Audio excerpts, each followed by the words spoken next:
Un buongiorno a tutti voi telespettatori. Mercoledì 18 maggio, sono le 12 e noi puntuali siamo qui anche oggi con Focus TG, il nostro appuntamento giornaliero per tenervi informati, per tenervi aggiornati di tutto quello che è successo e sta succedendo nel nostro territorio.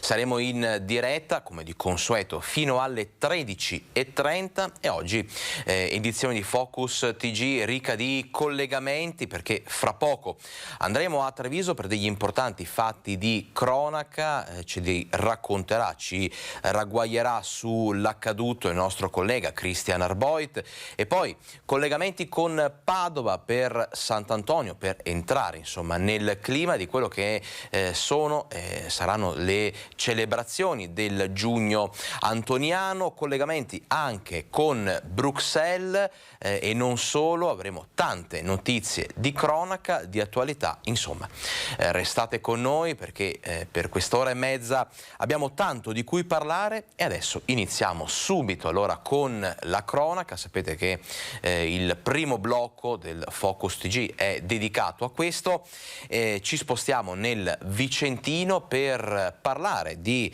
un incidente sul Monte Baldo che ha immobilizzato proprio una vicentina, costringendo il soccorso alpino a intervenire. Una donna di 67 anni di Lonigo ferita è stata soccorsa e imbarellata nel corso di una escursione con la figlia sul Monte Baldo. Le due donne erano intenzionate a raggiungere il santuario della Madonna della Corona, ma la 67enne, incespicando, ha messo il piede in fallo, riportando un grave trauma alla caviglia che l'ha immobilizzata lungo il sentiero del Pellegrino. Visto l'impossibilità di risalire dall'incavo in cui si trovavano, la figlia ha allertato il soccorso alpino. Una squadra scesa da Spiazzi, superando 150 metri di dislivello, ha raggiunto l'infortunata per riportarla a monte, dove è stata soccorsa dai sanitari che in ambulanza l'hanno accompagnata all'ospedale di Peschiera. E adesso a Conegliano, dove un 14enne è stato derubato e minacciato da una baby gang. Pomeriggio di terrore per un 14enne di Conegliano minacciato e derubato dell'iPhone del valore di 1.500 euro da una baby gang. Il ragazzino dopo la scuola si era fermato a pranzo in centro con un amico, poi si era spostato al parco Mozart e qui, come ha raccontato lui stesso alla polizia, era stato avvicinato da 3 giovanissimi. Uno di loro gli aveva chiesto se poteva prestargli il telefonino per fare una chiamata. Lo studente ha creduto a quella richiesta, ma una volta consegnato nelle mani del giovane l'iPhone, questo si è allontanato in bicicletta. Gli altri due hanno finto di rassicurare la vittima, ma pochi minuti dopo il ladro è tornato minacciando il 14enne, dicendogli che facevano parte della gang del Biscione, per poi allontanarsi tutti e 3. Lo studente a quel punto ha notato una volante del commissariato e ha raccontato quanto accaduto agli agenti, che si sono messi subito sulle tracce del terzetto. Poche ore più tardi hanno individuato e denunciato i primi 2 presunti responsabili. Si tratta di 2 ragazzi di 15 e 17 anni che avevano con sé l'iPhone. Indagini ancora in corso per risalire al terzo giovanissimo. E restando in tema di microcriminalità, restiamo in provincia di Treviso, perché dopo l'ennesimo fatto di cronaca che vi abbiamo raccontato, che ha visto protagonisti dei giovanissimi in zona stazione, interviene in maniera dura il sindaco di Treviso, che si rivolge a prefetto e governo dicendo: bisogna ripristinare il presidio dei militari in centro, è una questione urgente. L'appello che faccio lo faccio a questo punto al prefetto e al governo di rivedere quel taglio del progetto Strade Sicure, di ripristinare quella pattuglia di militari che dava un supporto fondamentale alle forze dell'ordine. Un messaggio preciso che arriva all'indomani dell'ennesimo episodio che vede protagonisti dei giovanissimi nella zona della stazione. L'ultimo della serie, registrato in via Roma, racconta di 2 ragazzini che hanno aggredito un 15enne strappandogli di dosso una collanina dal valore di circa 200 euro. La denuncia è poi stata presentata dai genitori della vittima ai carabinieri, che starebbero chiudendo il cerchio proprio in queste ore, anche con l'aiuto delle telecamere. Ma resta il tema di fondo, quella la zona fino al marzo scorso era presidiata dai militari dell'esercito nell'ambito del progetto Strade Sicure, poi ridimensionato dal Ministero per consentire a uomini e mezzi di concentrarsi sui luoghi di confine per monitorare in particolare il fenomeno migratorio dall'Ucraina. Io ringrazio le forze dell'ordine perché comunque stanno tenendo alto il livello di attenzione, tant'è che i responsabili di certi comportamenti vengono sempre poi individuati e fermati, quindi è segno evidente che le forze di polizia ci sono, però sono costretti agli straordinari, mentre prima avevamo un supporto militare in più in una zona particolarmente delicata. Insomma, il tema è sempre quello della coperta corta, ma dice Conte a pagare non possono essere da un lato i cittadini in termini di minore sicurezza, dall'altro le forze dell'ordine rimanenti già contate e costrette a un superlavoro. Il primo cittadino chiede quindi di ripristinare il progetto Strade Sicure, l'urgenza è dettata come sempre dalla cronaca. Un presidio di sicurezza con delle persone in divisa che certamente dà serenità ai cittadini per bene e soprattutto allontana i balordi che magari passano per la stazione dei treni o delle corriere e si dedicano a questo tipo di azioni che non fanno onore alla città di Treviso. E adesso ci spostiamo a Mestre perché è stato identificato l'uomo che ha perso la vita nel cassonetto degli abiti usati. Era un cittadino moldavo di nemmeno 30 anni, dipendente di Fincantieri, l'uomo che venerdì scorso ha perso la vita all'interno del cassonetto di abiti usati della Caritas in via Spalti a Mestre. La polizia è riuscita dunque a risalire la sua identità. Ora resta da capire, dal momento che non si tratta di un senza tetto, come mai si trovasse lì dentro quella notte. Secondo gli investigatori, il ragazzo si sarebbe infilato autonomamente con la testa nel cassonetto e confidano di ottenere ulteriori riscontri dal video fornito dalle telecamere di videosorveglianza di un cittadino privato, nonostante le immagini non risultino particolarmente nitide. Nel filmato si vede l'uomo guardarsi un po' intorno con una pila, provare a entrare una prima volta nel cassonetto ma senza esito, osservare gli altri cassonetti e poi tornare su quello, questa volta riuscendo ad entrare ma con un esito infausto. Ed è stato arrestato un 32enne che spacciava droga in città a Padova. I poliziotti e i cani antidroga sono arrivati al suo nascondiglio tra i boschi e lì hanno trovato mezzo chilo di cocaina.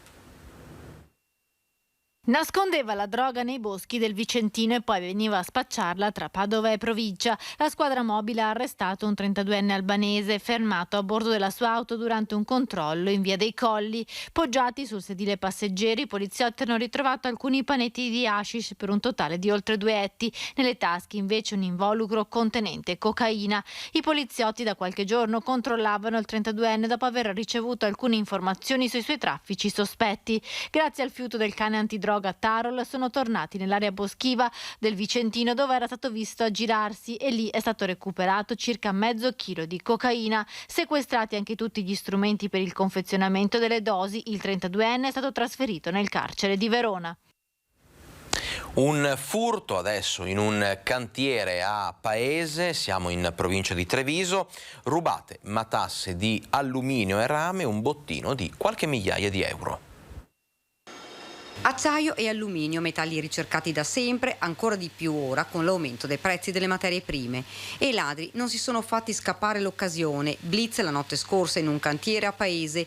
Ignoti hanno forzato la rete di recinzione e poi hanno fatto irruzione in via Cal dei Mulini, poco distante dalla linea ferroviaria Treviso-Venezia. Indisturbati hanno arraffato tutto quello che potevano, matasse intere di cavi di acciaio e alluminio. A dare l'allarme la mattina seguente, alcuni lavoratori che si sono accorti del furto. Sul posto sono intervenuti i carabinieri della stazione di Paese. Si tratta di materiale che con tutta probabilità va ad alimentare un circuito illecito reso ancor più fiorente a seguito del registrato aumento del prezzo delle materie prime in generale. Indagini in corso per dare nome e volto ai ladri. E adesso un atto vandalico a Vicenza perché nella notte diverse automobili di una strada si sono ritrovate con le ruote forate. 18 autovetture, tutte con le ruote forate. È quanto accaduto la notte scorsa in via Sarpi in città. A lanciare l'allarme alla sala operativa dei Carabinieri gli stessi proprietari delle vetture lasciati in sosta regolarmente negli spazi previsti lungo la carreggiata. Immediato l'arrivo dei militari della sezione radiomobile che hanno avviato l'indagine al momento ad opera di ignoti. Nel sopralluogo i Carabinieri hanno constatato che tutti i pneumatici interessati dal danneggiamento aggravato sarebbero stati forati dallo stesso oggetto acuminato. E adesso parliamo di un cinquantenne di Villafranca Padovana che è stato denunciato dopo essere stato sorpreso mentre stava appiccando un incendio nel giardino del fratello.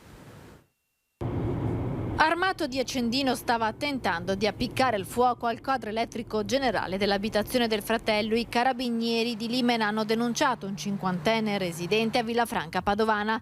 L'uomo è stato sorpreso dai militari mentre stava cercando di innescare le fiamme nel giardino di un'abitazione di Limena. Fortunatamente l'edificio di proprietà del fratello del denunciato era disabitato perché in fase di ristrutturazione.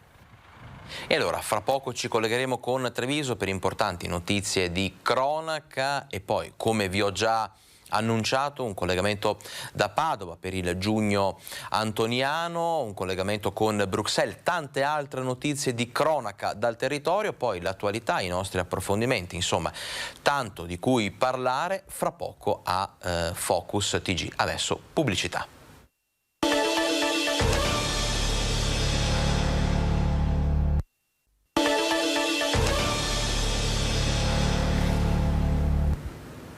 Ben ritrovati a Focus TG, siamo in diretta, lo saremo fino alle 13:30, come vi avevo annunciato. Adesso cediamo la linea a Treviso al nostro collega Christian Arboit perché ci sono importanti notizie di cronaca di cui aggiornarci. E allora Christian, buongiorno, a te la linea.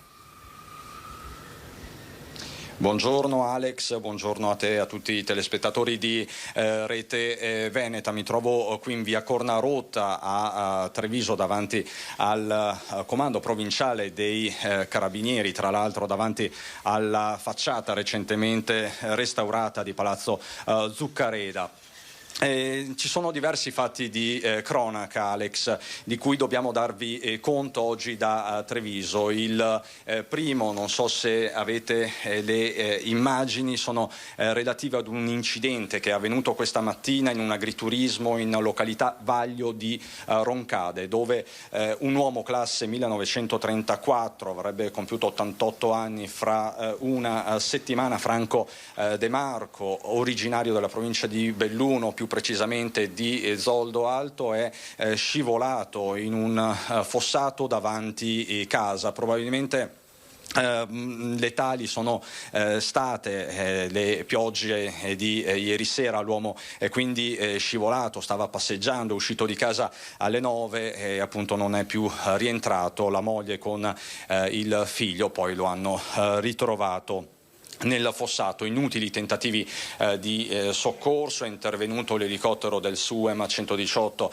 del Cafoncello, sul posto anche i carabinieri della stazione di Roncade per i rilievi di rito, ma appunto per l'uomo non c'era davvero più nulla da fare. Una tragica fatalità, quindi, con ogni probabilità. Ma oggi c'è un'importante operazione dei carabinieri sempre di Treviso, di cui dobbiamo darvi conto. In questo periodo più volte abbiamo parlato di furti e rapine. Sappiamo che è un tema sempre all'ordine del giorno che provoca anche un grande allarme sociale, però c'è anche da dire che i responsabili spesso vengono individuati e assicurati alla giustizia. È quello che è successo in queste ore nella zona di Conegliano, in particolare a Susegana, dove è stato tratto in arresto un cittadino straniero marocchino accusato di essere di fatto un rapinatore seriale. Qui con me, lo vedete, c'è il comandante della stazione di Susegana, ma poi appunto il comandante della compagnia di Conegliano, Fabio Di Rezze, che appunto adesso ci illustra questa operazione. Comandante, partiamo proprio dalla fine, dall'arresto. Come è avvenuto? Ieri sera, dopo un'attenta attività di ricerca sul territorio, i militari della stazione di Susegana sono riusciti a rintracciare questo 27enne di origini marocchine presso la stazione ferroviaria appunto di Susegana. Il 27enne si era reso autore nell'arco di 30-40 giorni, cioè 3 mesi di aprile e maggio, di 3 rapine a breve distanza l'una dall'altra, gravi, perché compiuti nei confronti di soggetti deboli, persone anziane, e di una gravità ancora maggiore perché l'importo preso era irrisorio sostanzialmente, a fronte dei rischi per le persone anziane. Ecco, importi irrisori, atteggiamenti anche particolarmente violenti, perché poi le vittime venivano strattonate, una è stata presa anche per il collo e c'erano delle minacce, non chiamare i carabinieri, non farlo e quant'altro. Confermo, l'odierno indagato, approfittando appunto della differenza di età a suo favore ovviamente, minacciava di non avvisare le forze dell'ordine e, pur di prendere appunto, come dicevo prima, il guadagno irrisorio, strattonava e spintonava, tant'è vero un soggetto è anche caduto ed è dovuto ricorrere alle cure del locale nosocomio. Ecco, questo soggetto, questo cittadino marocchino di 27 anni era già noto alle forze dell'ordine. Che curriculum delinquenziale, se c'è, ha? Era già noto ai militari della stazione di Susegana per vari precedenti di furti eccetera eccetera, ma non, ripeto, così in là non era mai arrivato. Quindi erano furti, reati bagatellari, esatto, sì, non rapine, quindi. No. Però fortunatamente, grazie alla conoscenza del territorio, grazie alla conoscenza dei soggetti presenti nel territorio della stazione, i militari di Susegana sono riusciti celermente a chiudere l'attività di indagine sotto direzione della Procura di Treviso in pochi giorni.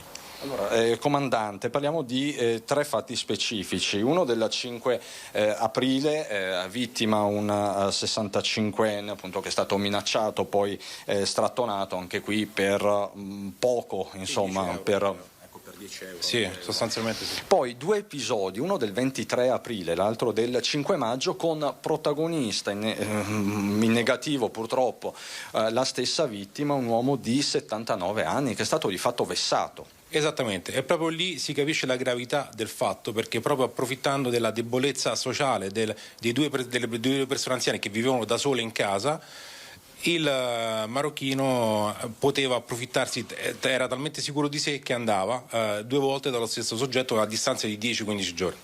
Ecco, quindi immagino anche il clima psicologico e di tensione vissuto da quest'uomo di 79 anni. Voi lo avete ascoltato, lo avete sentito, cosa vi ha detto? Fortunatamente ci ha raccontato l'evento, il che dimostra la sua, diciamo così, fiducia nelle forze dell'ordine e nell'Armata dei Carabinieri in primo luogo, perché, ripeto, noi siamo presenti fisicamente sul territorio sempre, diamo garanzia e ascoltiamo i cittadini in ogni occasione e questa è una dimostrazione del fatto che loro ne sono consapevoli. Comandante, quali elementi indiziari, che ne so, oppure anche la visione di videosorveglianza vi ha portato appunto all'arresto? Fortunatamente il quadro rappresentato dalle parti offese del reato ai militari della stazione di Susegana ha fatto sì che chiaramente potesse essere individuato anche con riscontri fotografici l'autore delle rapine. Quindi diciamo che era forse anche certo, sicuro del fatto suo questo soggetto. Era certo del fatto suo perché approfittava della debolezza psicologica dei cittadini anziani, per quello. Ecco, cittadini anziani che sono sempre nel mirino per certi versi, sono le fasce più deboli, più fragili, si sta anche avvicinando la stagione estiva e sappiamo che gli appelli anche alla prudenza, al fare rete si moltiplicano, spesso arrivano proprio dalle forze dell'ordine, dai carabinieri in particolare. Certo, noi facciamo sempre presenza sul territorio proprio per, diciamo così, dare indicazioni su come difendersi. Ma oltre questo siamo anche presenti fisicamente, diciamo così, e capillarmente su tutto il territorio, in modo tale che la persona, anche solo venendo in caserma, anche solo chiamando la pattuglia, può rivolgersi a noi. Ecco Alex, tra l'altro parliamo di un territorio abbastanza provato, nel senso la zona di Conegliano, Pieve di Soligo, la zona dove c'è stata quella terribile morte che seguiva appunto a una rapina, la morte di Adriano Armelino, una ferita ancora aperta per tutta la comunità di Pieve di Soligo. Sono fatti questi, comandante, che tengono sempre molto alta l'attenzione e la preoccupazione dei cittadini, e non potrebbe essere altrimenti. È comprensibile, però i cittadini devono essere anche tranquilli che noi siamo presenti sul territorio per la loro difesa. Quindi insomma lei si sente di rassicurare? Assolutamente sì, e in primo luogo da cittadino che vive il territorio. Ecco, sottolineavamo prima che non ci sono solo i furti, le rapine, ci sono anche le truffe online, è un altro fronte nel quale siete impegnati, e anche queste truffe online vedono protagonisti, vedono vittime degli anziani magari poco avvezzi ai social o quant'altro. Sì, quello è vero, ma è un fenomeno che si è diciamo così, decuplicato con la pandemia. Però anche lì facciamo opera di insegnamento con i nostri incontri nelle varie comunità per cercare di tutelare le persone delle fasce deboli, ma non solo anziani, anche giovanissimi cadono in questo tipo di truffe. Ecco, diciamo che al di là di ogni retorica fare rete diventa fondamentale, perché fare rete significa mettere insieme i cittadini, le comunità, le istituzioni e le forze dell'ordine. Esattamente, sì, confermo. E un'ultimissima battuta, voi siete diventati anche un po' psicologi in questi anni, lo siete sempre un po' stati, la figura del carabiniere vicino al territorio, vicino alle comunità, insomma lo sappiamo benissimo, però c'è stata un'evoluzione, ne abbiamo parlato spesso, della figura del carabiniere, quindi siete ancora più vicini in qualche modo ai cittadini. Direi di no, perché siamo sempre stati vicini con queste modalità, noi siamo sempre stati accanto al cittadino, nel bene e nel male. Quindi diciamo che per voi non è cambiato nulla, diciamo forse si è intensificata l'attività di supporto. Si è intensificata perché purtroppo sono aumentati i reati nei confronti delle fasce deboli di cittadinanze, persone anziane e donne. Per le donne abbiamo aperto le stanze dove poterle ascoltare in tutta serenità in varie compagnie del territorio della provincia di Treviso. Per adesso siamo presenti sul territorio. Ecco, tra l'altro proprio una stanza per l'ascolto contro la violenza di genere si trova, se non sbaglio, proprio all'interno di questo palazzo, appunto, ripeto, Palazzo Zuccareda. Grazie comandante, grazie davvero. Ecco Alex, grazie. Questi i temi che abbiamo messo in fila oggi da Treviso. Con Simone Merlo ti restituirei la linea. Grazie Cristian, ringraziamo anche chiaramente l'Arma dei Carabinieri. Noi adesso continuiamo a parlare di cronaca, ci spostiamo nel Vicentino, in questo caso parliamo di un sequestro che ha visto protagonisti impegnati i militari della Guardia di Finanza, evade il fisco un cittadino e la Guardia di Finanza e le Fiamme Gialle sequestrano beni e denaro in maniera cospicua. Vediamo. Redditi non dichiarati al fisco per 1 milione di euro. È scattato così il sequestro preventivo a carico di un imprenditore del settore conciario. I militari del comando provinciale della Guardia di Finanza di Vicenza, su delega della Procura Berica, hanno eseguito un sequestro preventivo a carico di 2 società che operano nel settore conciario, una SRL e una ditta individuale con sede ad Arzignano e Chiampo, e nei confronti del loro amministratore per un valore complessivo di oltre 200.000 euro. Sottoposte a sequestro somme di denaro giacenti su conti correnti, una polizza assicurativa e diverse partecipazioni societarie. Il provvedimento cautelare rappresenta l'epilogo di un'attività investigativa condotta dai finanzieri di Arzignano, che ha complessivamente consentito di constatare redditi non dichiarati al fisco per circa 1 milione di euro. E adesso, prima di andare in pubblicità, altra notizia di cronaca. Lunedì sera movimentato in Piazza Duomo, nel cuore di Padova, rumori molesti, denunce e schiamazzi che hanno disturbato la quiete pubblica. Vediamo. Schiamazzi a tarda ora in Piazza Duomo. La mala movida torna a infastidire i residenti del centro. Questa volta protagonisti sono stati un gruppo di alcuni minorenni che lunedì notte davanti al Duomo, forse alterati dall'alcol, non si sono limitati alle chiacchiere, ma hanno alzato decisamente la voce. Sono allora dovuti intervenire i carabinieri che hanno identificato i ragazzi. Tra loro un 16enne residente in provincia si è opposto ai controlli, cercando anche di scappare. È stato subito raggiunto, identificato e denunciato per resistenza a pubblico ufficiale, quindi affidato ai genitori. Piazza Duomo è ritrovo di minorenni e episodi come quello avvenuto l'altra notte non sono insoliti, suscitando l'indignazione di chi in quella zona vive e vorrebbe magari dormire. E come detto, adesso un piccolo break pubblicitario, torniamo fra poco con tantissime altre notizie di cronaca, con collegamenti da Bruxelles e da Padova, insomma restate con noi.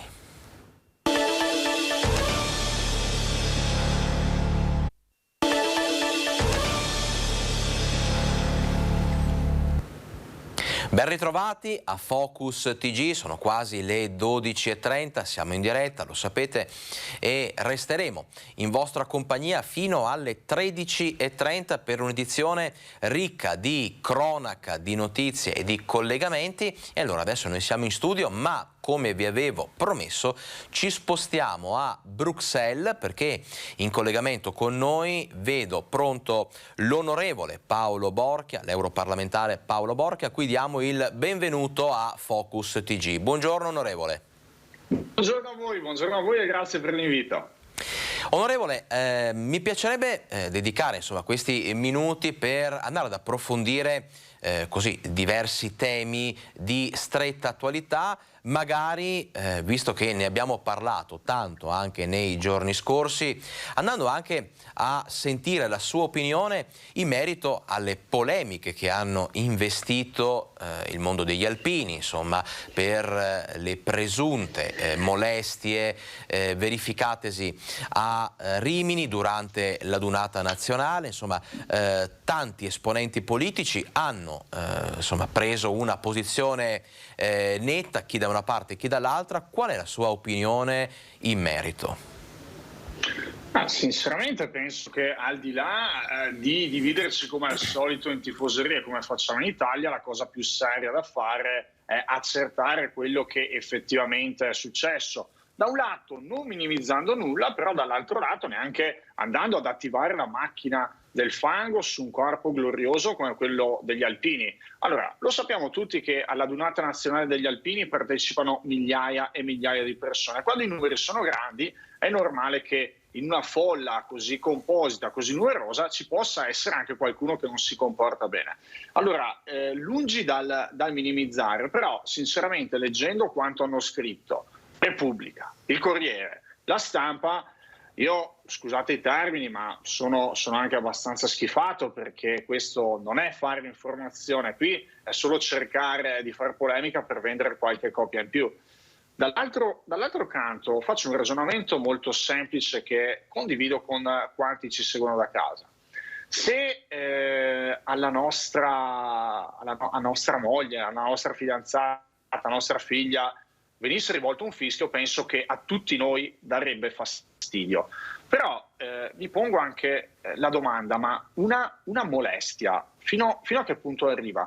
Cosa si definisce molestia sessuale? Addirittura io ho avuto modo di leggere un'intervista di una ragazza che lamentava di essere seduta su una panchina e che questa panchina fosse stata alzata da parte di qualche partecipante alla Dunata. Ma di cosa stiamo parlando? Voglio dire, le goliardate le abbiamo fatte tutti, poi chiaramente se si fa una goliardata e si vede che la persona oggetto di questa goliardata non gradisce, si lascia perdere. Se non si lascia perdere, lì diventa un altro discorso, perché si sta iniziando ad esagerare. Però vorrei dire, evitiamo le tifoserie, evitiamo di andare a creare un caso sul corpo degli alpini, che non sto qui a ricordare che cosa ha portato nella storia al nostro paese, però mi sembrano veramente polemiche in più. E poi ricordiamo un dato, magari è un po' il vizio di fare ragionamenti da ragioniere, però effettivamente se da un lato leggiamo che ci sono state centinaia e centinaia di casi, ma che dall'altro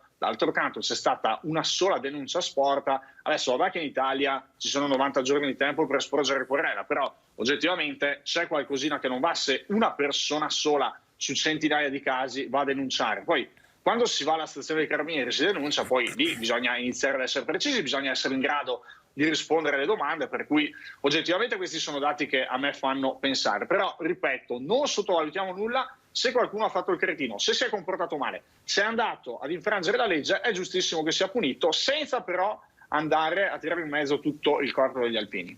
Onorevole, la proposta di annullare, sospendere per 2 anni la Dunata nazionale, insomma, come la valuta? Fesserie, fesserie, scusate, io di solito cerco di essere più moderato nel linguaggio, però questa vicenda mi ha fatto molto, molto arrabbiare. Poi, tra l'altro, non dimentichiamoci che un esponente di Rimini del Partito Democratico è stata costretta dal suo partito alle dimissioni soltanto per aver rilasciato delle dichiarazioni che ho trovato delle dichiarazioni misurate, di buon senso, direi anche in linea con le mie, magari espresse in altri termini, però fondamentalmente questa signora diceva aspettiamo i chiarimenti del caso, aspettiamo di approfondire e dopo andiamo a stilare i giudizi. Evidentemente da parte di una certa famiglia politica invece c'era più interesse, c'era più convenienza nell'andare a creare un polverone e nel far partire la macchina del fango. Molto chiara la posizione dell'onorevole Paolo Borchia. Cambiamo argomento, onorevole, parliamo di un tema di stretta attualità che riguarda il mondo del lavoro, riguarda l'imprenditoria, riguarda il turismo, riguarda l'economia. Tutti questi concetti legati insieme perché? Perché anche noi di Rete Veneta, sia con il nostro Focus TG che durante gli approfondimenti serali, stiamo dando spazio e voce a tanti imprenditori locali che lamentano la mancanza di manodopera. Adesso è alle porte la stagione turistica e ci sono albergatori, ristoratori che non riescono a trovare giovani o comunque a trovare personale disposto a lavorare nei weekend, disposto a lavorare nei mesi estivi. Insomma, la domanda che le faccio è questa: ma la crisi del lavoro c'è o non c'è? La manodopera si trova o non si trova? Io ravviso un problema sul tema della manodopera qualificata, visto che chi ci segue da casa ed ha un'attività penso che condivida questo tipo di preoccupazione.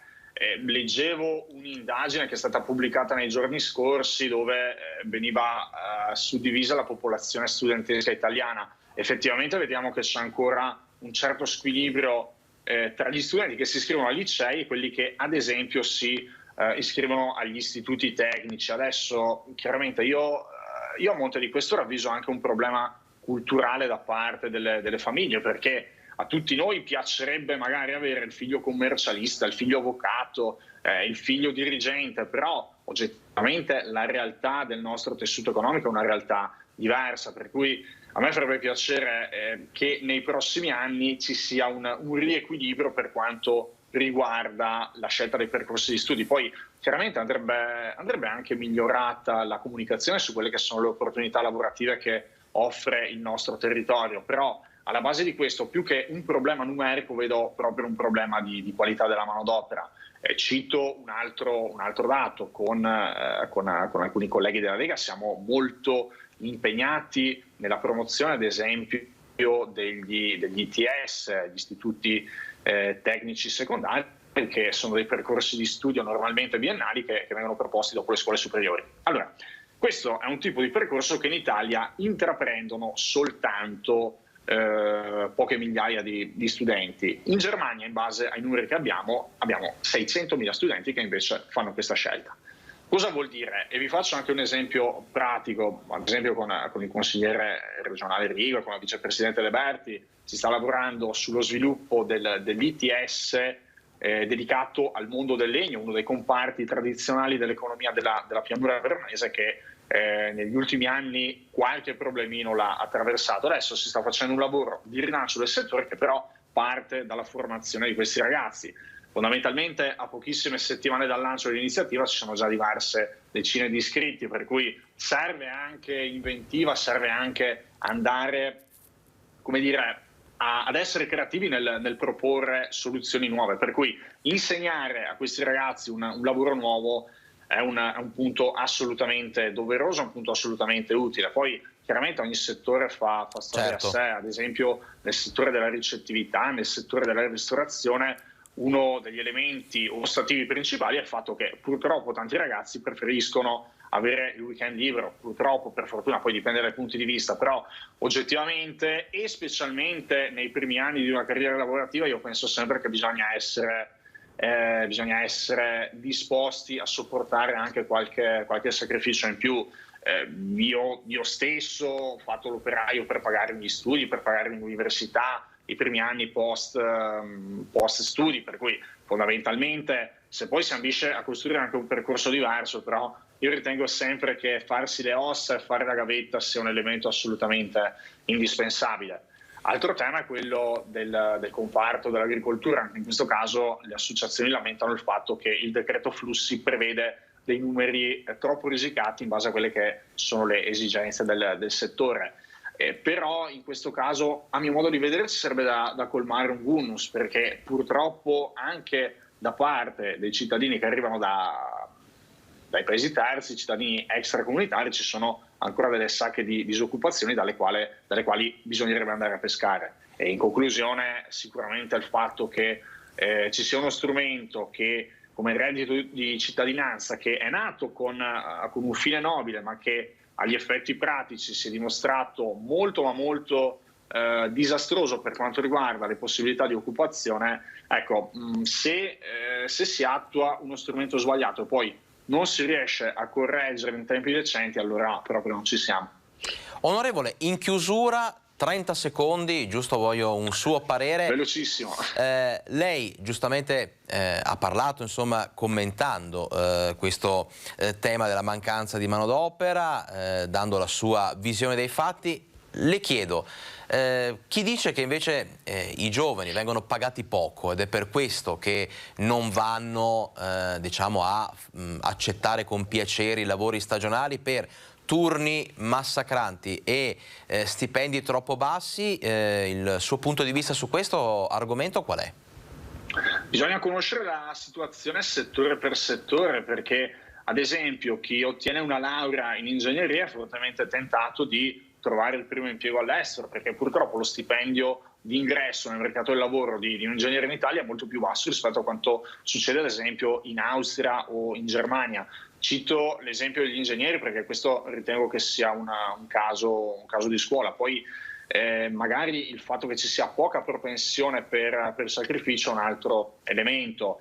Ma ritorno sul concetto che ho espresso prima, specialmente per i primi anni della carriera lavorativa, secondo me bisogna essere predisposti anche a qualche piccolo sacrificio, fatto salvo il fatto che comunque lo stipendio deve essere sempre dignitoso, per cui chiaramente è giusto crescere negli anni, però anche nel settore ad esempio della comunicazione e del giornalismo io leggo quanto vengono pagati i cosiddetti pezzi, determinati articoli sui quotidiani e veramente vengono i brividi, per cui serve andare in una situazione di riequilibrio totale. Poi io mi rendo conto che in alcuni settori per gli imprenditori è veramente difficile andare a proporre degli stipendi più alti perché la struttura dei costi magari è più alta rispetto a quanto accade in altri paesi europei, però oggettivamente ci sono alcuni settori dove invece c'è un certo valore aggiunto, quindi magari si potrebbe pagare il dipendente qualcosina in più. E c'è un certo margine anche diverso. Noi ringraziamo allora l'onorevole Paolo Borchia, l'europarlamentare in collegamento da Bruxelles. Onorevole, grazie per il collegamento e buon lavoro. Grazie a voi, buon pomeriggio, un saluto. Grazie, allora noi rientriamo in studio semplicemente per lanciare la pubblicità. Restate con noi perché al nostro rientro andremo a Padova per parlare del Giugno Antoniano e poi ancora tantissime notizie di cronaca. A fra poco.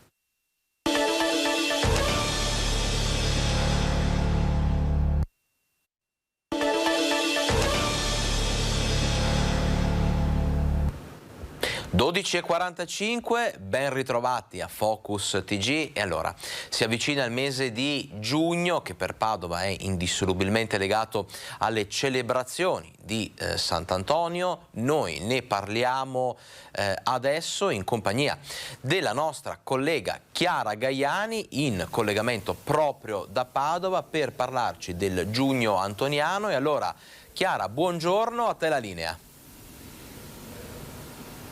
Buongiorno Alex e buongiorno a tutti i telespettatori. Ci troviamo, per chi conosce la Basilica del Santo, all'interno del chiostro della Magnolia, quindi siamo proprio all'interno della Basilica del Santo. È stato presentato pochi minuti fa il calendario di eventi legati al Giugno Antoniano e la 16ª edizione di questa proposta. Sarà però un 13 giugno quest'anno, il giorno della festa del Santo, in cui il Santo ritornerà ancora nel modo tradizionale dopo i 2 anni di pandemia per le vie della città. Dopo la solenne celebrazione eucaristica delle 17 in Basilica, infatti la statua del Santo uscirà in forma processionale, seguita poi da tutti i fedeli, ritornerà proprio nel percorso che noi eravamo abituati a conoscere per le vie di Padova, entrando proprio nella città dove è morto nel 1231, ma dove anche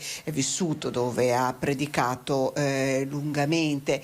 Un grande momento questo per la città di Padova. Padre Antonio Ramina, il rettore della Basilica del Santo, ricordava come la celebrazione sia un grande momento di comunione, la processione, perché tante sono le forze che lavorano per la preparazione di questo momento per le vie della città, ma mi piace ricordare anche come nei 2 anni di pandemia, proprio anche grazie al lavoro di tutti noi, giornalisti, tecnici, operatori, anche amministrativi di Rete Veneta, il Santo sia entrato nelle case delle persone che ci hanno seguito nel 13 giugno. Nel 2020 ricorderete lo straordinario volo del Santo in elicottero che ha toccato varie parti della nostra provincia, a partire dall'ospedale di Schiavonia.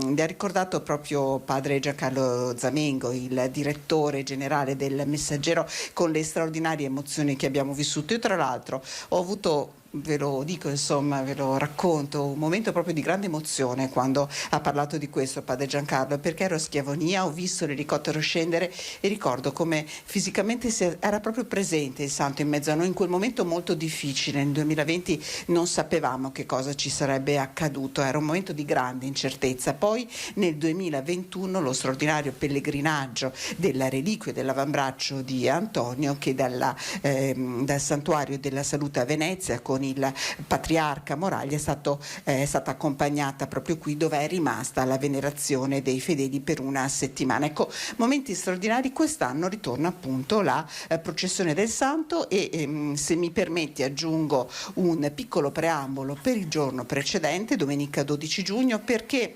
pensate, dopo 59 anni, ed è stata fatta solo 3 volte nel corso del Novecento come secolo, una straordinaria rievocazione storica della memoria e del transito di Antonio. Antonio nei giorni prima della morte si trovava a Campo San Piero, ospite del Signore di quella città, Tiso, per trascorrere dei giorni di riposo dopo le fatiche della predicazione. Sentendosi vicino a Sorella Morte, come la chiamano i frati francescani, chiese di essere riportato a Padova alla chiesetta di Maria Mater Domini. Non riusciva a reggersi in piedi, quindi su un carro trainato dai buoi arrivò proprio a Padova, e la rievocazione storica con 200 figuranti, che partirà all'alba del 12 giugno dal santuario antoniano di Campo San Piero, ripercorrerà proprio la strada percorsa dal Santo, con vari momenti in cui sarà anche possibile per i fedeli della zona pregare. Ci saranno delle celebrazioni religiose durante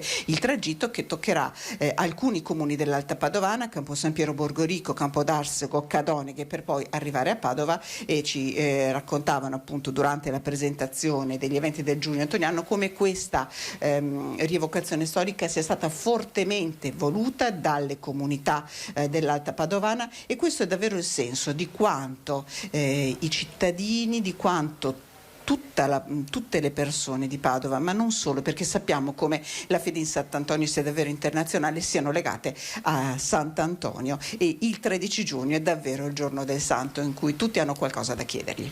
E allora noi ringraziamo Chiara Gaiani per il suo collegamento sempre ricco di contenuti come al solito. Grazie Chiara, buon lavoro.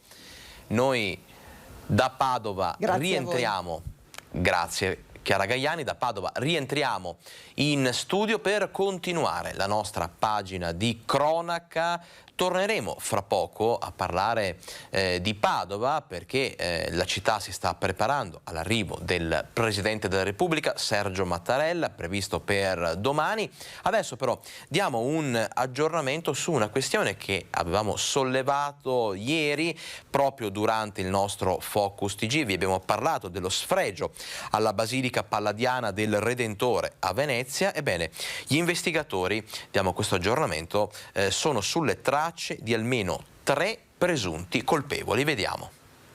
Si stringe il cerchio attorno ai presunti colpevoli autori dello sfregio alla Basilica del Redentore alla Giudecca a Venezia. Almeno 3 i soggetti individuati grazie alle telecamere presenti in città, ma anche grazie a un testimone chiave. Polizia locale Digos sulle tracce del gruppetto, tra cui un veneziano e uno straniero che vive e lavora stabilmente in città. Avrebbero agito tra le 3:15 e le 3:45 della notte tra domenica e lunedì scorso. L'appello ai responsabili da parte del frate superiore custode della Basilica. Costituitevi, dice. Di collaborare con le indagini, al più presto, fare chiarezza su questo. Direi di costituirsi, penso che sia la cosa che potrebbe essere più adeguata. Si indaga pure sulla natura della scritta, per la quale si sta verificando l'ipotesi di una matrice di stampo terroristico, lasciando aperta anche l'idea di una formula matematica che tanto richiama la memoria e la storia del codice da Vinci. Ipotesi tutte al vaglio degli inquirenti. Quanto alla tesi sul tipo di punizione da infliggere ai colpevoli, Fratinello preferisce parlare di un percorso educativo. Perché possono prendere consapevolezza di quanto è capitato e usare, magari per quelli che hanno idee di fare questo tipo di imbrattamento, oppure anche per i giovani, usare la propria esperienza dove c'è stato questo atto invece per sia un percorso di promozione artistica, un percorso di sensibilizzazione, però ecco, la consapevolezza di quanto è accaduto sarebbe importante per loro. E proprio Chiara Gaiani, che abbiamo visto prima in collegamento con noi da Padova, ci racconta, quindi torniamo a parlare di Sergio Mattarella, dell'arrivo a Padova del Presidente della Repubblica per gli 800 anni dell'Università Patavina. Ebbene, proprio Chiara Gaiani ci aggiorna e ci racconta di queste ultime ore di febbrile attesa e di preparativi. 1222-2022. Gli 8 secoli di vita dell'Università di Padova vivranno nella giornata di domani il loro momento più ufficiale e più emozionante. Sarà l'Aula Magna del Bo a ospitare l'inaugurazione solenne. La cerimonia prenderà il via alle 11, sarà preceduta alle 9:45 dal corteo di professori del Bo guidati dalla rettrice Daniela Mapelli e di 50 rettori ospiti di università italiane ed estere. Una città sorvegliata dalle forze dell'ordine che garantiranno la sicurezza del Presidente della Repubblica Sergio Mattarella al primo ritorno a Padova dopo la rielezione della Presidentessa del Parlamento europeo Roberta Metsola e delle altre autorità presenti. Una festa di tutta la città che vive in simbiosi con la sua università. Per questo in piazza Cavour sarà installato un maxi schermo, ma la celebrazione, come spiegato dal prorettore Antonio Poli, si potrà seguire anche a distanza. Sul sito www.unipd.it, ma anche sui nostri social. Ovviamente è così importante che daremo la massima diffusione. Partiremo alle 9:45, questo corteo che appunto ripercorre quello del 1922, arriveremo qui al Bo e ci sistemeremo nell'Aula Magna con i canti, chiaramente i canti celebrativi, anche il Gaudeamus Igitur, avendo tutte queste personalità, insomma sarà sicuramente un momento molto emozionante. Gli ultimi dettagli sulla sicurezza saranno messi a punto in prefettura in queste ore. La visita del Capo dello Stato avrà un unico incontro pubblico al Bo, dove sarà affidata al professor Carlo Fumian la lezione conclusiva delle celebrazioni ufficiali. Numerose le deviazioni al traffico a Padova, chiuse le riviere dalle 10 alle 13, anche le linee di bus e tram subiranno deviazioni. E restiamo a Padova perché la Chiesa di Padova si appresta ad aprire solennemente il Sinodo diocesano, individuati i temi di riflessione. Vediamo. Al termine di un anno di preparazione avviato nel maggio del 2021 con la celebrazione di indizione, la Chiesa padovana rivela i temi del Sinodo diocesano, un viaggio che ora entra nella sua tappa culminante, l'avvio dei lavori con la messa solenne nella domenica di Pentecoste il prossimo 5 giugno. Attenzione all'ambiente, ad esempio, che sembra una novità, ma dalla tradizione benedettina alla creazione, al racconto della creazione, a quell'elogio della creazione, ha sempre permesso di avere una particolare attenzione nei confronti della creazione, della casa comune. E, così come anche il tema della pace è un tema che che fa parte del nostro linguaggio biblico, liturgico, e così come anche tutti gli altri aspetti. Ci siamo sorpresi un po' per la nostra sottolineatura nel rispettare le regole riguardanti la nostra salute, ma Gesù è passato guarendo tutte le persone che incontrava. 14 temi riconducibili a 3 ambiti, dimensioni trasversali, soggetti, cantieri. Proprio alla luce di quanto abbiamo vissuto con il Covid ci siamo accorti che era il momento per affrontare in modo serio problematiche che ci riguardavano realmente, compresa quella del rischio che corriamo direbbe un teologo, di esculturare il cristianesimo dalla cultura europea, no? E quindi quasi che fosse possibile costruire una società senza far riferimento ai contenuti e ai valori cristiani. In realtà noi dobbiamo, penso, recuperare una possibilità di coniugare il Vangelo con la cultura, e questo è il nostro spazio. Questi temi saranno affidati ai gruppi di discernimento sinodale, piccoli gruppi da 7-12 persone accompagnate da un moderatore che guiderà la riflessione fino all'individuazione delle proposizioni, ovvero le prospettive ecclesiali e le proposte pastorali.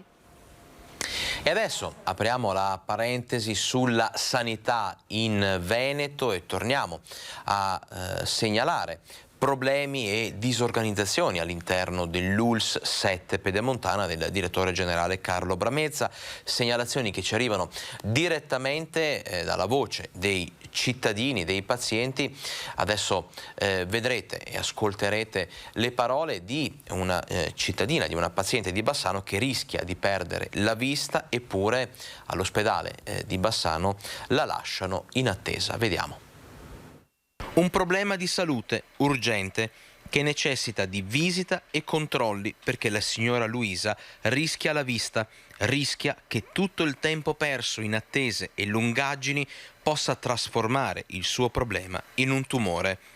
È straziante e al tempo stesso furibonda la sua segnalazione di disagi e disservizi nell'ULSS 7 del direttore generale Carlo Bramezza.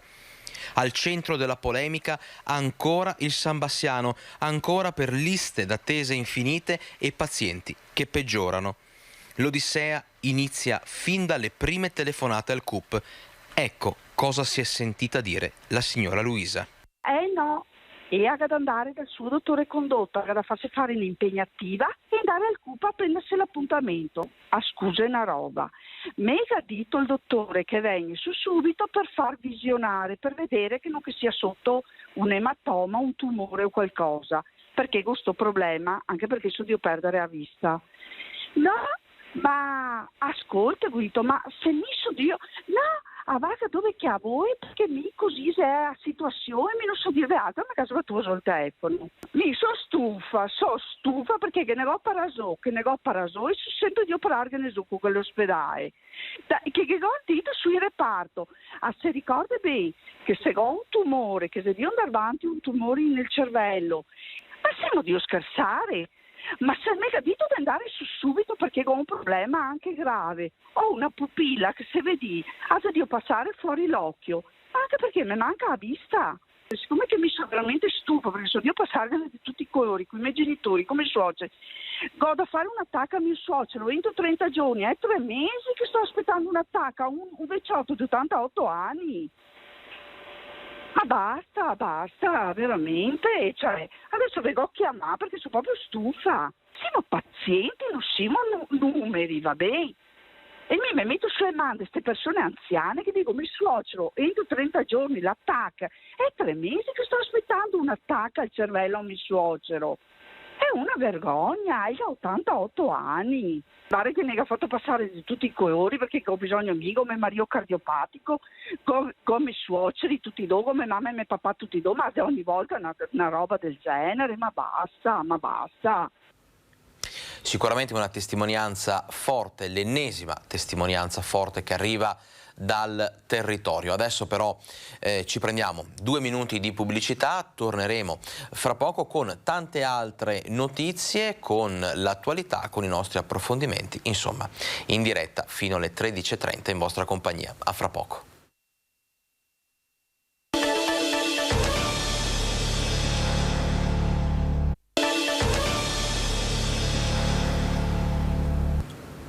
Ben ritrovati a Focus TG, sono da poco passate le 13, questo vuol dire che abbiamo ancora poco meno di mezz'ora per restare insieme, per andare a vedere altre notizie dal territorio. Restiamo però in ambito di sanità. Abbiamo ascoltato poco prima della pausa pubblicitaria una testimonianza struggente di una paziente dell'ULSS 7 Pedemontana che denunciava insomma disservizi, lungaggini e problemi all'interno dell'azienda sanitaria del direttore generale Carlo Bramezza. Ebbene, adesso però ci spostiamo a Treviso per parlare non di disservizi ma di violenza di genere e violenza assistita, nel senso c'è stato un incontro importante tra istituzioni, forze dell'ordine e farmacisti, tutte le categorie diciamo unite per essere più performanti e più sensibili riguardo questi 2 argomenti. Vediamo. I dati sulla violenza di genere sono tristemente noti. Dopo i 2 anni di pandemia il fenomeno è aumentato e la cronaca di tutti i giorni ne è testimone. Donne aggredite, picchiate, uccise. Le forze dell'ordine, le associazioni, le istituzioni e ULSS stanno facendo rete per informare, per aiutare e prevenire se possibile i femminicidi. Anche solo una vittima salvata è già una battaglia vinta. Da tempo sta lavorando in questo senso un tavolo interistituzionale per il contrasto alla violenza sulle donne. Si cerca di coinvolgere tutte quelle categorie chiamate sentinelle, tra questi i medici e i farmacisti. L'intento è quello di fornire a tutti gli operatori che possono intercettare primariamente donne che hanno subito violenza o subiscono violenza, le informazioni utili ad arrivare quanto prima all'aiuto professionale necessario e soprattutto al percorso corretto. Organizzato un incontro, saranno presenti operatori dell'ULSS, il tenente colonnello Marco Turrini per i carabinieri, il commissario Isidoro Grammauta per la polizia, rappresentanti del comune ed ovviamente gli esponenti dell'ordine dei farmacisti di Treviso. Iniziamo con una formazione specifica più medico-legale e giuridica come richiesto dai farmacisti in questa prima fase. Ci sarà poi un incontro sempre formativo dedicato all'ordine dei medici tra qualche giorno e sempre in questa settimana ci sarà un primo incontro sperimentale coordinato dal comando della Polizia Locale di Treviso con le polizie locali dei 37 comuni dell'ambito territoriale sociale di Treviso. La farmacia, spiega l'assessore Tessarola, è un servizio di prossimità importantissimo tra farmacisti e cittadini. Da sempre si è instaurato un rapporto fiduciario. Nell'ambito della violenza sulle donne e della violenza assistita dei minori riteniamo che questa figura possa essere strategica e quindi anche dai lavori del tavolo questa cosa è stata condivisa con l'ordine dei farmacisti, ci credono moltissimo e da qui è partito questo percorso di formazione. E fa discutere in Consiglio regionale l'assunzione dei medici neolaureati. L'opposizione ha presentato delle proposte di modifica di questa riforma, ma le possibilità che vengano accolte queste modifiche sono effettivamente poche. Vediamo. Un medico specializzando è in grado di operare in un pronto soccorso, di seguire fino a 1200 assistiti come medico di base? La maggioranza in Consiglio regionale sostiene di sì e che quello che si sta andando ad approvare è un provvedimento che andrà a colmare le lacune di personale con laureati in medicina perfettamente in grado di assolvere i compiti che gli saranno chiesti. Quanti specializzandi vi aspettate che arriveranno, per cui quanti assistiti avranno? Questo a quanti specializzandi? Noi sappiamo che nel giro di 3 anni ne arriveranno 700 quando finiranno quello che è l'iter, però con questa norma che andiamo a approvare oggi daremo la possibilità di arrivare a 1200 assistiti anche per gli specializzandi del secondo e il terzo anno. Per l'opposizione invece la riforma avrebbe bisogno di qualche modifica. Quello che diciamo noi è: c'è un'emergenza, sì, in qualche misura bisogna intervenire anche, ma senza strappare quello che diceva, cioè accompagnare con un tutor i medici tirocinanti che hanno degli assistiti, perché si deciderà questo, oggi è evidente, ci sembra necessario. Fino al 2006 i medici che diventavano medici di base o medici di famiglia non avevano la specialità, quindi gran parte dei medici che oggi sono in servizio come medici di medicina generale non hanno la specialità. Le opposizioni avevano anche chiesto che i provvedimenti arrivati direttamente dalla Giunta avessero più concertazione anche con le categorie interessate, che sono state poi ascoltate dalla 5ª Commissione. L'ipotesi però che alcuni emendamenti delle minoranze possano essere accolti sembra naufragare in un quadro in cui le opinioni si dividono anche sul perché ci sia una carenza di medici. E sui medici ospedalieri la responsabilità è prima di tutto nazionale, perché lì le borse sono nazionali e la regione può aggiungerne, ma sui medici di medicina generale no, perché sono borse di studio regionali e ci sono regioni che ne hanno messe molto più di noi. Voglio ricordare che la quota delle borse di studio per i medici di medicina generale, quello che compete alla regione sono quote marginali, non sono tutte quote regionali. E adesso parliamo della statua di San Leopoldo a Tencarola, che è stata restaurata dopo 2 atti di vandalismo che l'avevano deturpata e danneggiata. Felici i residenti, che rimangono ancora però sconcertati dai gesti violenti. Vediamo. Vandalizzata per 2 volte, l'ultima l'estate scorsa. Perché prendersela proprio con la statua di San Leopoldo che si trova sull'area verde di via Livenza a Tencarola? Quella sera che hanno rotto la statua, vero, erano mezzi ubriachi. Sono dei vandali proprio, già la seconda volta che lo fanno e non trovo che sia giusto. Porta via la testa e dopo un'altra volta l'hanno lasciato sull'argine. Hanno asportato anche delle pietre dalla pavimentazione che c'è qui lungo questo specchio d'acqua. Però insomma non pensavo che arrivassero a tanto, non ho parole. Il 12 maggio scorso, in occasione della festa di San Leopoldo, dopo il secondo restauro e una permanenza di alcuni mesi in chiesa, la statua è stata riposizionata nel capitello, con tanto di telecamera di videosorveglianza. Sono contento perché perlomeno l'hanno messo al suo posto. Ecco. Perché prendersela con San Leopoldo? Non lo so, quindi sono magari, non so... ragazzi anche per gioco. Un gioco pesante che ha sconcertato tutti nel rione e anche nella frazione. Fin da piccola i miei genitori amavano tanto padre Leopoldo e abbiamo sempre tenuto come Sant'Antonio, come ecco, mia madre aveva tante, anch'io le foto di padre Leopoldo. Anch'io l'ho pregato perché mia figlia è stata operata di cancro e lui è protettore del tumore. Ecco, mia figlia sta benissimo.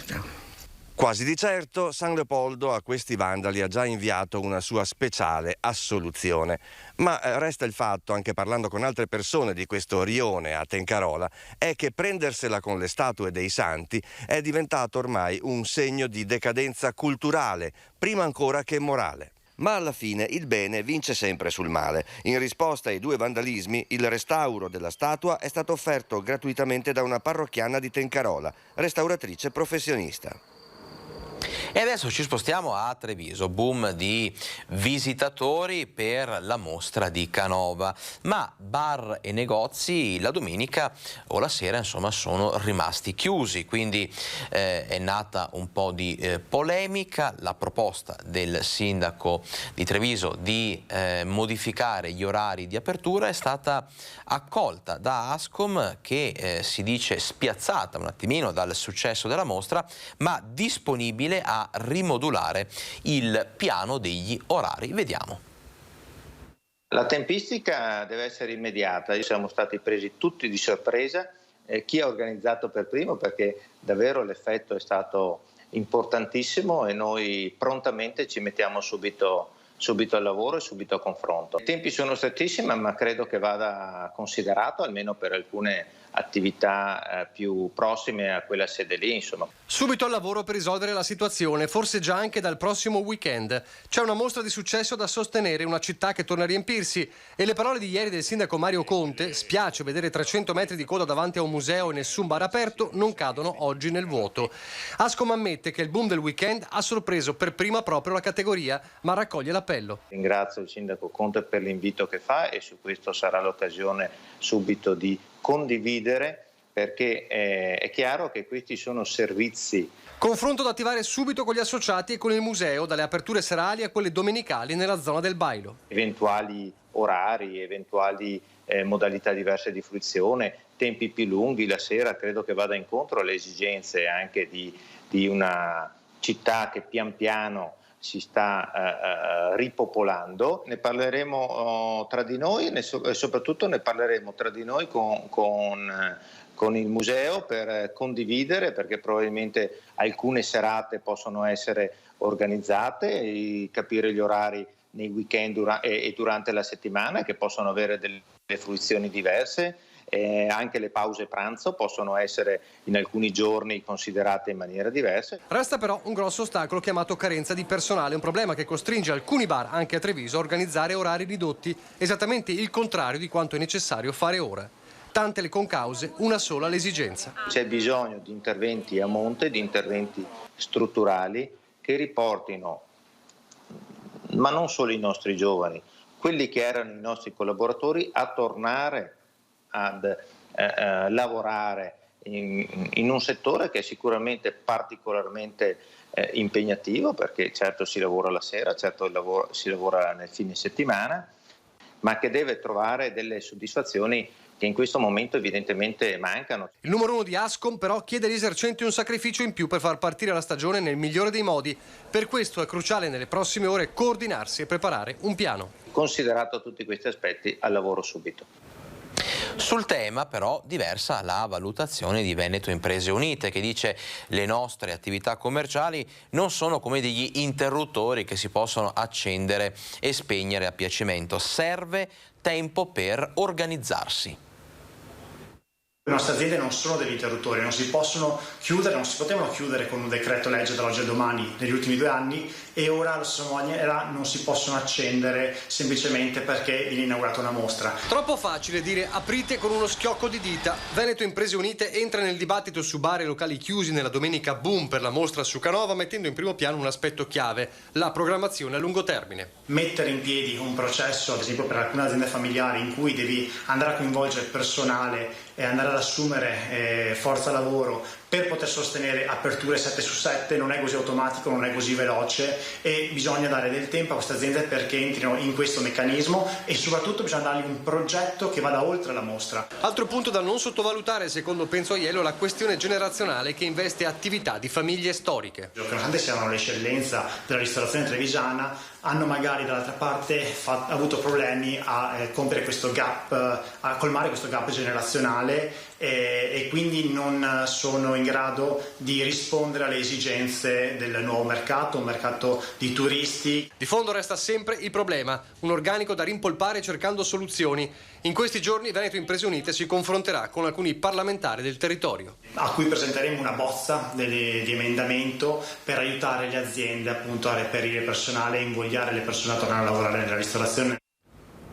E adesso parliamo dell'aumento dei costi, del rincaro delle materie prime, temi che le nostre famiglie stanno affrontando giornalmente, quotidianamente. E allora ascoltiamo proprio dalla voce di chi va a fare la spesa, di chi si imbatte giornalmente con queste problematiche, come stanno andando le cose e qual è la situazione. Fare la spesa costa sempre di più, soprattutto quando si acquistano prodotti come quelli di macelleria. A spiegare l'aumento dei prezzi della carne sono proprio gli addetti ai lavori di quello che è uno dei mercati più storici della nostra regione. Stiamo parlando del sottosalone di Padova. Caro bollette e soprattutto i costi delle materie prime che sono lievitati si ripercuotono poi sui prodotti. Per farle un esempio, una soia che si pagava a 40 euro a quintale è arrivata a 60 euro a quintale. Questo è uno dei motivi principali, ma non solo quello che poi ha portato all'aumento è stato il famoso aumento delle bollette dell'energia elettrica, perché gli animali hanno bisogno anche all'inverno di stare al caldo, non hanno bisogno di stare fuori, cioè tutto un insieme di cose che ha portato a questo aumento esponenziale. Gli allevatori del territorio sono in difficoltà, ci dicono soprattutto i produttori di latte. Quello che è più in difficoltà è l'allevatore di animali da latte. Questo perché non se la fanno veramente più a produrre i prezzi in cui viene pagato il latte, però questa è una questione un po' ambigua, tra virgolette, perché abbiamo capito che la grossa distribuzione ha bloccato i prezzi, non vuole spendere di più assolutamente neanche i 2 centesimi o i 5 centesimi che loro avevano chiesto. A questo punto allevare un animale da latte non se la fanno proprio più e qualcuno ha cominciato a chiudere le stalle e a macellare gli animali. Il prezzo più basso, spiegano poi i commercianti del salone, va a discapito della qualità del prodotto, quindi bisogna prestare molta attenzione. Però in quest'ultimo periodo la gente acquista meno e solo lo stretto necessario. Si acquista anche meno quantità, adesso i consumi sono molto mirati, ossia quando prima uno ti chiedeva 1 chilo di fettine, adesso non ti chiede più 1 chilo di fettine ma ti chiede le 3 fettine se sono in 3. Questo è purtroppo uno dei motivi grandi, ma non è solo a livello carni, anche a livello pollame che abbiamo avuto degli aumenti abbastanza importanti. Questo è dovuto al discorso dell'aviaria. Adesso sta cominciando un attimino a scendere perché già nelle ultime 2 settimane c'è stata una diminuzione di prezzi all'ingrosso di circa 20 centesimi, mano a mano io prevedo che per la fine del mese prossimo si tornerà a dei prezzi normali sul pollame. Sulla carne la vedo dura per minimo fino a fine anno, sicuramente saremo a questi livelli qui. E adesso, come vi dicevo, la voce dei cittadini, siamo a Bassano del Grappa. Per la spesa ultimamente ho 2 bambine piccole, quindi vedo che è proprio lievitato, cioè sono dai 20-30 euro in più, vedo. Dopo dipende un po' i prodotti che acquista, però ho visto un aumento dei prezzi. C'è qualcosa che secondo lei è aumentato più del resto? La frutta, la verdura magari? Sì, quello sì, ma dopo anche a livello generale vedo anche prendere un semplice gelato, comunque è aumentato un po' tutto. Sì. Cosa in particolare? Beh, sia gli alimentari, sia anche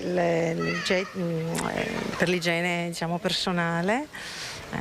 Sì, anche detersivi anche per la casa, sì, c'è un aumento, vedo nel totale della spesa che non è più quello di prima. Non basta più. Insomma, devi stare molto attenta, se prima prendevo più scorte, così adesso prendi il giusto. Sicuramente la benzina aumenta e diminuisce nel giro di poche ore. Poi sinceramente ho comprato la carne, credo che la carne invece non sia aumentata. Almeno nel solito posto dove vado io. Della frutta e verdura un leggero aumento, pasta è tanto che non la compro. Preoccupazione confermata anche dagli esercenti. Da quando è scoppiata la guerra la gente è molto attenta nello spendere. Sì, perché secondo me da quando hanno visto anche gli aumenti che ci sono nelle bollette a casa, tutto questo sapere, non sapere se ci sarà energia, non ci sarà, tutto questo incognite che ci sono importanti, secondo me la gente sta molto più attenta su quello che spende quando acquista le cose. Non è che non acquista, però acquista con più attenzione. C'era una ripresa anche nonostante Covid eccetera, e invece adesso si vede che si sono tornati un po' guardinghi su quel da fare. E qualcuno invece si riserva la risposta. Guardi, io purtroppo faccio parte di quella categoria che la spesa quasi non la fa mio marito, perciò questa domanda bisognerebbe farla a lui. Lei è una tra i fortunati. Forse sotto questo aspetto sì. E allora adesso però parliamo di altri rincari, perché insomma non sono aumentate solo le materie prime, i costi di produzione, il rincaro delle bollette e quant'altro, ma anche quello dei centri estivi. Si stima un aumento del circa 20% in più rispetto al consueto, rispetto alle scorse stagioni, a pesare l'assenza quest'anno dei contributi Covid che i comuni davano ai gestori. Vediamo. Famiglie Famiglie alle prese con la scelta dei centri estivi per i propri figli una volta che a scuola suonerà l'ultima campanella, ma quest'anno l'aspetto economico avrà un peso ancora più significativo sulla valutazione della soluzione migliore, perché i gestori si trovano alle prese con importanti rincari. Se gli aumenti per quelle attività gestite direttamente da associazioni o cooperative sono nell'ordine del 5-10%, ben diversi rincari per i centri estivi comunali. Negli ultimi 2 anni ci sono stati contributi Covid che questi comuni hanno dirottato nei centri estivi. Nel momento in cui i contributi sono finiti, le rette si sono alzate perché non hanno altre risorse a cui attingere. Gli altri anni avevano questi finanziamenti e adesso non ci sono più. È molto semplice la questione in realtà. E quindi parliamo di che aumenti in questo caso? In alcuni casi sono anche aumenti che superano il 20%, in alcune realtà cifre siamo intorno ai 55-60, in alcuni casi qualcosa di più. Settimana. Sì. Per il tempo, quello solo mattina. Perché È un tempo pieno quindi? Un tempo pieno può arrivare anche un po' più alto. Se uno paragona il costo di un centro estivo privato a un centro estivo comunale, vedrà come il centro estivo comunale è arrivato molto vicino al privato. La mancanza di finanziamenti comunali dunque all'origine degli aumenti. E le famiglie si sono trovate un po' con dei prezzi che magari in alcuni comuni erano fermi da anche 7-8 anni, da parecchi anni fermi, che improvvisamente si sono adeguati a quella che era la realtà. A questo si aggiunge una proposta sempre più ampia di centri estivi, con una riduzione del numero di bambini per ogni singola realtà, e questo porta a spalmare su sempre meno famiglie i costi fissi, aumentando le spese per i genitori.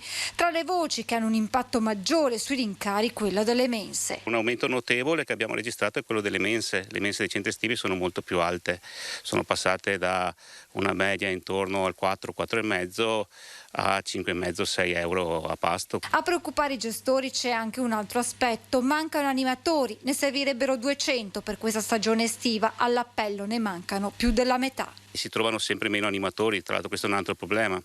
I ragazzi sono sempre meno disponibili a lavorare come animatori ai centri estivi. Alcuni ci dicono che comunque se stanno a casa hanno comunque dei contributi che arrivano, perché alcuni accedono, non so, al reddito di cittadinanza. E ieri, il 17 maggio, è stata la giornata contro l'omotransfobia. Ancora tante purtroppo le discriminazioni, soprattutto per chi è alla ricerca di lavoro. Questa che vi proponiamo adesso è la testimonianza e la storia di Laura, ragazza trans trevigiana di 28 anni. Vediamo. L'ho subita, come penso moltissime persone come me, e a volte sono molto sottili come discriminazioni, ma che comunque colpiscono lo stesso molto profondamente. Mi è stato negato l'opportunità di far parte di alcune realtà lavorative proprio a causa ancora del mio nome burocraticamente non cambiato all'anagrafe, e devo dire che sono stati dei brutti momenti, ecco. Non li ha contati nemmeno, ma gli episodi in questi ultimi anni sono stati davvero tanti, troppi. Discriminazioni vere e proprie al momento dell'assunzione, poco prima della firma, quando il datore di lavoro capiva che non c'era corrispondenza tra il nome ancora sul documento d'identità declinato al maschile e l'immagine che si trovava davanti. Mero pregiudizio, nonostante comunque il mio profilo lavorativo andasse bene. Ora Laura, 28 anni, trevigiana, un lavoro ce l'ha, è segretaria in uno studio medico, ma è stata dura, durissima. Nella giornata mondiale contro l'omotransfobia racconta la sua storia, finalmente a lieto fine, per lanciare un messaggio. Siamo persone comunque giovani, abbiamo voglia di lavorare, però a causa della nostra situazione, quindi di questa transizione, nessuno, diciamo, è propenso all'assunzione, ad assumerti.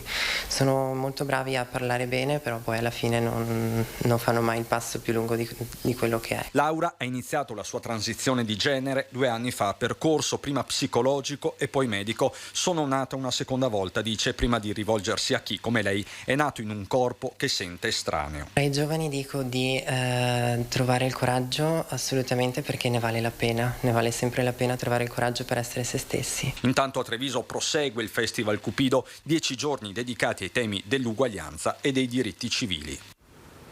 Hanno portato note e colori per Venezia fino al Ponte di Rialto. Stiamo parlando di musici e sbandieratori del gruppo storico di Meiadino San Vitale. Il ritmo scandito dai tamburi rimbomba improvviso sotto i portici di Riva del Carbon, raggiunge il ponte di Rialto e si spande per il Canal Grande. Tra la sorpresa e la curiosità prima e l'entusiasmo poi di turisti e passanti, sfila il gruppo storico Musici e Sbandieratori di Megliadino San Vitale. Abbiamo fatto la prima esibizione in piazza San Marco, poi ci siamo spostati qua al ponte di Rialto perché per noi è una caratteristica che facciamo tutti gli anni, venire a fare la foto di rito qua al ponte. Ma come mai? Innanzitutto perché il luogo da solo è meraviglioso e poi comunque sia per immortalare quello che è per noi l'inizio di un nuovo anno agonistico. Nell'entusiasmo generale viene anche fermata e festeggiata una coppia di neosposi. Sì, infatti ho detto la fortuna della sposa che si è beccata lo spettacolo gratis. Dico, fossi fortunato io, il 25 giugno mi sposo, spero anche io di avere una sorpresa così, dai.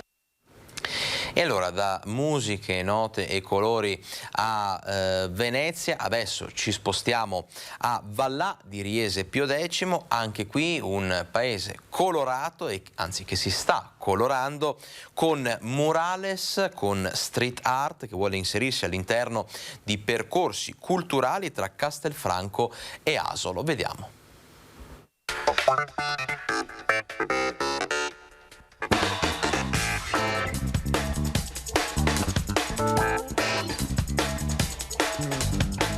Il messaggio che vogliamo trasmettere è quello di abbellire soprattutto il nostro paese, ma anche di collegare le persone tra di loro e creare delle relazioni umane tra di loro, soprattutto dopo questo periodo che stiamo ancora vivendo in parte. Riscoprire le relazioni umane attraverso la street art, rilanciando un'intera comunità. È arrivato la sua seconda edizione dei Wallà, gioco di parole tra wall, muro e vallà, il nome della frazione di Riese Pio X che il collettivo Bocaverta vuole rilanciare. L'intero paese, confermano gli organizzatori, è mobilitato. Dopo un primo periodo così di curiosità da parte della cittadinanza, abbiamo avuto le prime richieste proprio da parte dei cittadini che mettevano a disposizione le loro pareti per questo progetto. Dalla strada statale alla zona più interna il gioco è prospettico e di colori e già sta attirando i primi turisti. L'obiettivo del resto è ambizioso: creare un distretto artistico tra storia e futuro.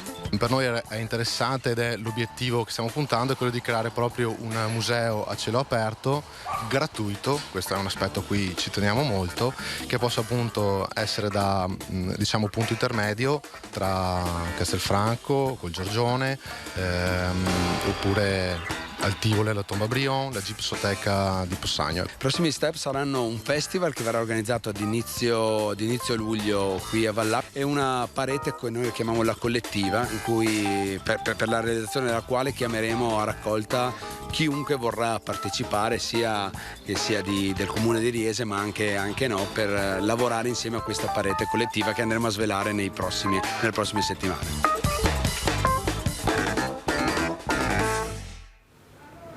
È davvero tutto per questa edizione di Focus TG. Vi ricordo gli appuntamenti serali con TG Bassano e TG Vicenza per l'informazione che su Rete Veneta prosegue, anzi non si ferma mai. L'appuntamento invece con tutti voi è per domani puntuali alle ore 12 con un'altra edizione di Focus TG. Grazie per essere stati con noi, buona giornata.